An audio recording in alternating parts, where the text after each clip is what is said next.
So, AI and freedom. That's the only thing that counts, is it not? The only thing that really matters. So,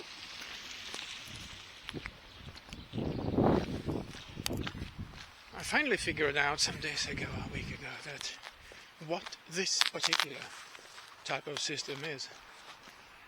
Honestly, I can say this because it's my birth country, it's my passport country. I should let the past be past, because now I can build freedom for real. But it's communism with a cash cow. It's got all the hallmarks of communism. I actually returned here 3 years ago. 3 years ago I returned, and the wife of one of my old friends left Poland in the early 80s because she had to get medical help for the freedom to help her daughter medically. That was the reason she left, not political even. So I haven't seen them for years, 2 years, closer to 3 years. The first thing even almost before saying hello, maybe I was that rude, asking her, hey, what do you think now that communism has followed you here? That's exactly what I said, but it's carried that connotation. And she just looked at me, and she kind of let out a sigh, and yeah, you know what? I would never have thought that would happen. It wasn't like an emotional reaction, but also based on the real experience. And this is someone who's been working her way up for real. She's worked her way up into organizing these semi-communist ways of managing the railway systems. Yeah, it's like public-private partnership, and it's been privatized and all of this. But deep down, especially because of the social programming, it's a sort of communism. And since I've seen these startup things, and since I've had to start up again and again myself, and after a while I found it fun and like a challenge. And I've been doing networking in small business settings, on the ground, real networking, and a lot of these things. I've seen this coming. I couldn't even be vocal about it. Probably still can't be vocal about it. So anyway, I started realizing that this won't last, it won't work. Around, what 2014, but 2016 was the tipping point, when the fact checkers arrived. Yeah, there's rain now. And then I think my first tax year outside was maybe 2018. Certainly 2019. It doesn't matter. I had to exit. Then 2020 hit, and I just had to exit. I had to withdraw myself abruptly and under extreme pressure and stress, and well, I made it out.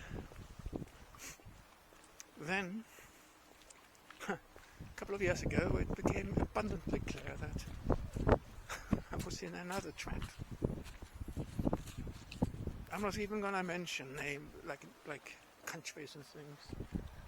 I need to be a little tactical, and it's also not the point. But that was hard to realize, that I made it out. Totally exhausted. Oh, someone has bailed this boat. It's good. It's not legal. Its placement is illegal. It's got a red sticker on it. Someone is being unruly, or maybe it's been stolen.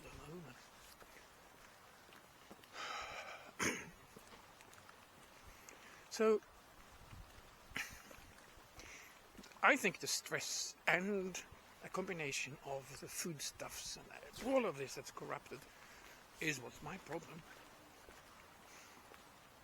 And then when the underlying, the real underpinnings of the country I had migrated to, it basically pivoted into trying to become the same as the West and China in a combination. Scary stuff. And me as a foreigner, I had to shut up. I had to endure no one understanding what I'm talking about.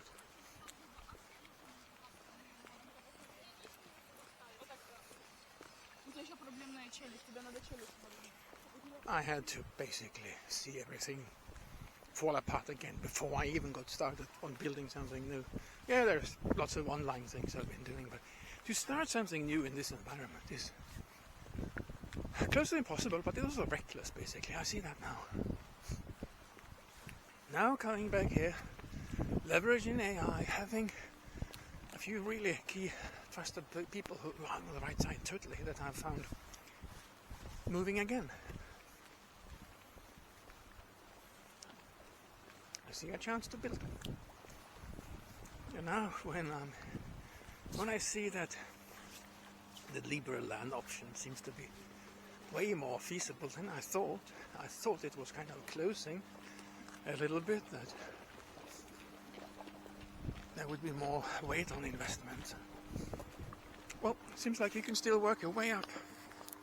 And even if that doesn't happen, even if I try my best and that doesn't happen, there's the residency and there's like company setups, and that is in a brand new country. Founded and run on freedom only. That's quite astonishing. Gives me an extreme amount of deep motivation. And all of the research, all of the defensive work, the type of work that almost can turn you mad, is now flipped around and is useful for me, at least. The interesting fun thing is that AI, used the right way, is even game-changing tools when it comes to something like that. I can do these videos. I must have like several dozens of hours. I just pipe it through and I get all of my seemingly rambling thoughts, how that's organized in content. And then that again shapes my high-level thinking and my own capability of sorting these things as we go, which makes it possible for me to do a video like this. Complexity is insane. There's so many moving parts involved. All of this, I was used to doing all of this on my own as a human. I did that before I migrated to such a degree that I knew too much even about like the visa systems and agents. And so maybe I would have done better if I would have. No, you can't hide, you can't be an ostrich. In many jurisdictions there are so many gotchas that for someone who's capable of analyzing and understanding what's going on and map all of the possible dangers, it would be reckless not to do it. Same as driving a motorbike. 5 years in a big Asian city.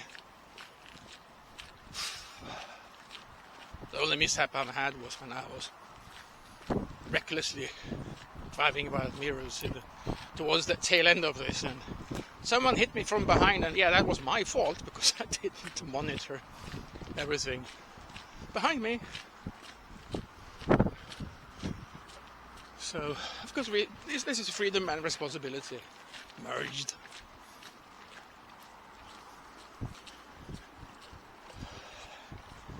So I guess the next step is to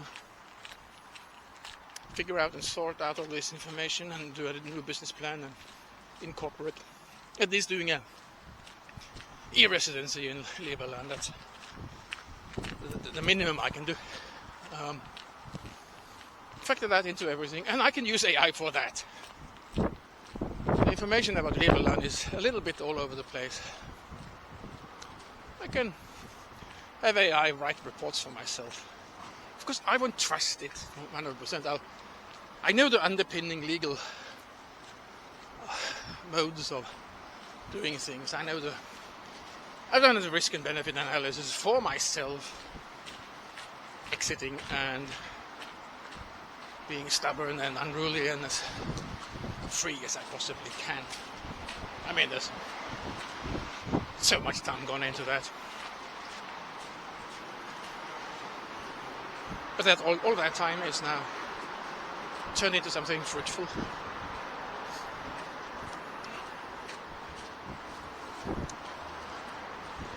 And that was sort of the long-term goal that I envisaged. It's a mode of working that I started incorporating in the tiny teams and companies that I built. That, as I mentioned before, you know it's a jungle, you have never been through it, but since you've been through several jungles before, you know you can do it. But this one was much harder. And I say was because I know by experience and analysis and the way I feel that this starting point is the right one. This starting point is where I am building something truly human with the tech that can't be taken down, even with the legal underpinnings that will work. And that gives me the motivation and energy and power to do it again. But this time I'm not doing it for any statist system. I did a mistake. My major mistake was to run a compromise with this kind of communist hybrid system.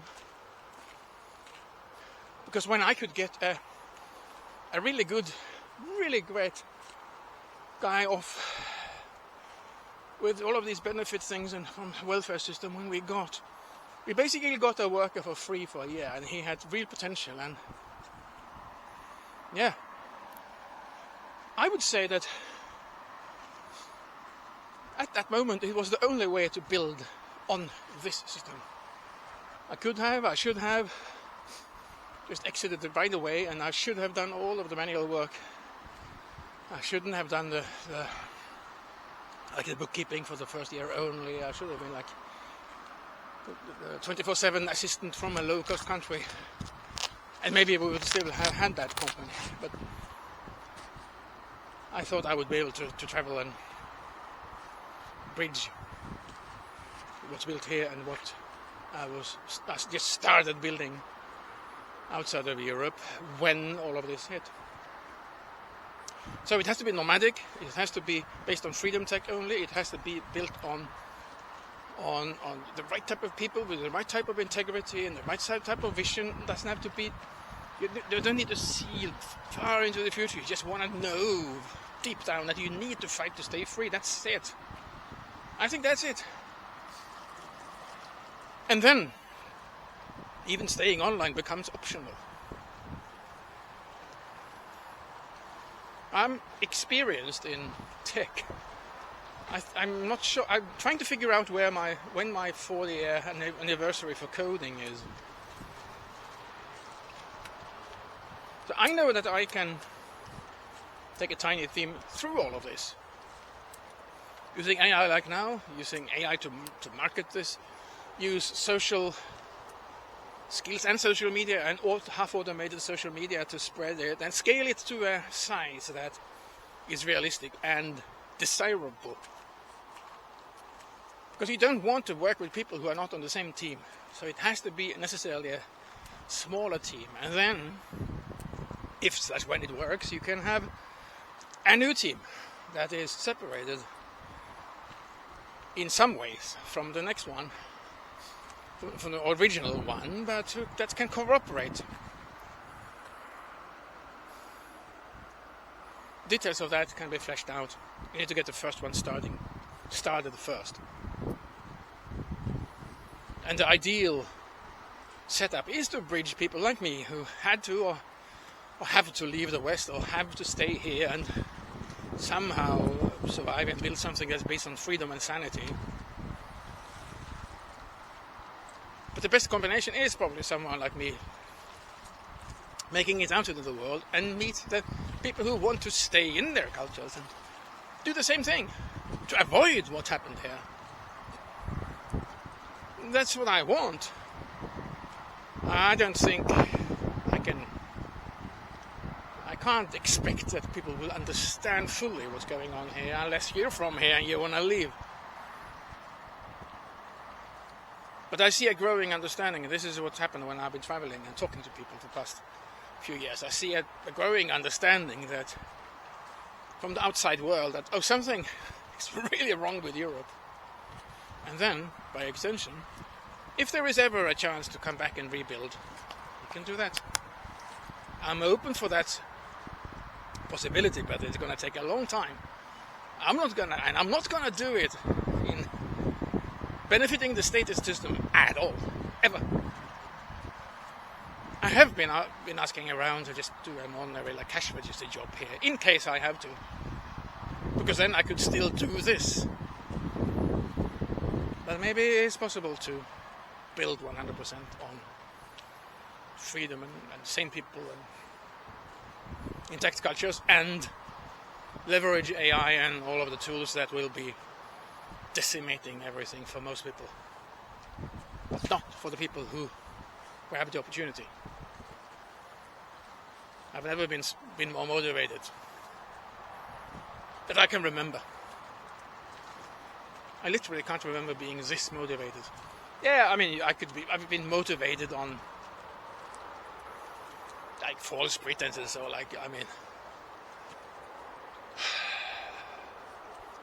I've been motivated to do things that was very improbable, but with the wrong goal,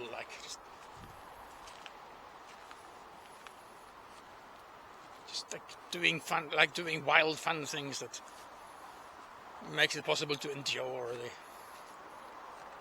the drabness of all of it. I ran this shared studio space for 6 years. It was a good incubator for my own projects, but it's also a good, damn good place to do a lot of wild partying. Ultimately, I probably did that not as a distraction, but as a placeholder for this. I did get an extreme impulse that's lasting to this day when it comes to motivation, when it came to Buddhism and visiting the East. So, but that's still not on the same plane. But now this is included, to have the freedom to stay yourself and be a spiritual being in any kind of meaningful sense, you need this freedom, this practical freedom. I've understood that now, I think, a little bit at least, that there is no freedom on that level here. And that kills people's spirits. It literally drains people's spirit. That's how despicable this system has become. Yeah. Never been as motivated as this. And it actually, this is weird, but it maps out with all the other wild videos I've done. It's like something in me has felt that there's going to be this point in history, and there's going to be this watershed moment, and there's been a point to everything that's happened for me personally, and then I get presented with a new starting point, and that's why I cannot shy away from it, regardless, whatever. I feel it's like a duty to do it. I mean, I'm not even doing anything illegal. I'm just building something that is outside of this beast system that can provide something that's good, I hope. It can provide some unruly, totally uncensorable income streams, for me at least. With the team, there might be, in other countries it's easier to get. We can rely on the banks, and there's different regulations in different countries, and that's details. That's solved already, more or less. it's all good. And freedom. I literally did that on the streets of Rhodes, past this old Greek, and I just like impulsively like freedom. we had some interesting conversation after that when I returned, coming back the other way. It's like, and in private, within the membership group, I'd be very happy to do something on my experience, seeing people fighting actual oppression. I went to Ireland early in the 90s, 4 times. 3 times in the early 90s and then in 99. I know how young people felt then and how, yeah. Partying in San Sebastian and extremely drunk, and yeah, it's the same vibe. Tibetans, same vibe. Okay, spare that for another day, but now I have to survive for at least a few years, because this is just too bloody interesting and inspiring.